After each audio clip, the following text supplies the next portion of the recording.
1800s, the British treasury was nearly depleted after long and costly wars. This made them expand trade with other countries, one of them being China. The British would import tons of silk and tea and would tax it. This took up to 10% of the country's revenue. There was one issue though. China did not want any Western goods, so the British would have to pay for these goods with silver. This would lead to a massive trade imbalance. China's trading system at the time was called the Canton system. This made it where Western merchants can only trade out of one port, it being Canton, and prices would be negotiated by Chinese merchants. This would anger British merchants. The only real item that would make profit in China would be opium, but opium was illegal in China. The Honorable East India Company decided to start growing opium in newly acquired land in India. The opium that was made in India was far stronger than the Chinese variant. They set up shops in Calcutta near the Chinese border.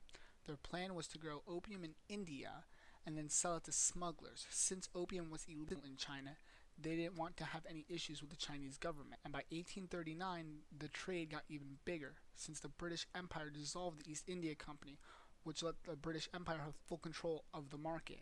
And by then, 5 million pounds of opium were flowing into China per year. This made Britain an insane amount of money. By the 1830s, 20 million opium addicts were in China. The emperor refused to watch his country be ruined by the drug, so he employed Lin Zhenqiu to remove all the opium from China. He was the perfect man for the job, incorruptible and uncompromising in his mission to rid China of opium. By 1839, he reached Canton, the source of all this opium, and arrested thousands of Chinese traders and addicts, closing down every single opium den he found, and putting addicts in rehab. After he dealt with the Chinese traders, he went on to the foreign merchants, demanding them to give up their opium stocks. They would only give up small amounts and nowhere near the amounts they were believed to have. Zhenqiu wrote a letter to Queen Victoria informing her of how bad the trade was for China, but a letter she never got. When he never got a reply from the letter, he raised the troops and sieged the merchant warehouses. The merchants surrendered in a month, giving China 21,000 chests of opium, which is around $2 million. British merchants in China were angered by this, and Charles Elliot, who was the superintendent of trade in China, told all these merchants they would be compensated for the amount of opium that they lost. This was a lie and only used to de-escalate the issue. Zhenqiu was angry with all the foreigners who disrespected Chinese law, so he cut off the food supplies to all foreign merchants in Canton. The British merchants went to the small island of Hong Kong and stayed there. When their food started to run low, they sent men to Canton to buy food and supplies. As they returned, though, the Chinese attempted to seize their supplies. This marked the first battle of the Opium War when they started firing on a Chinese ship.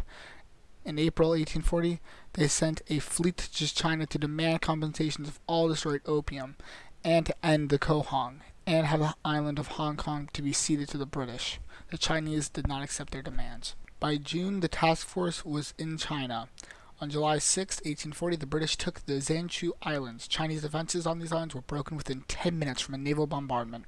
The Chinese military and navy stood no chance against the superior British with their better equipment and experience.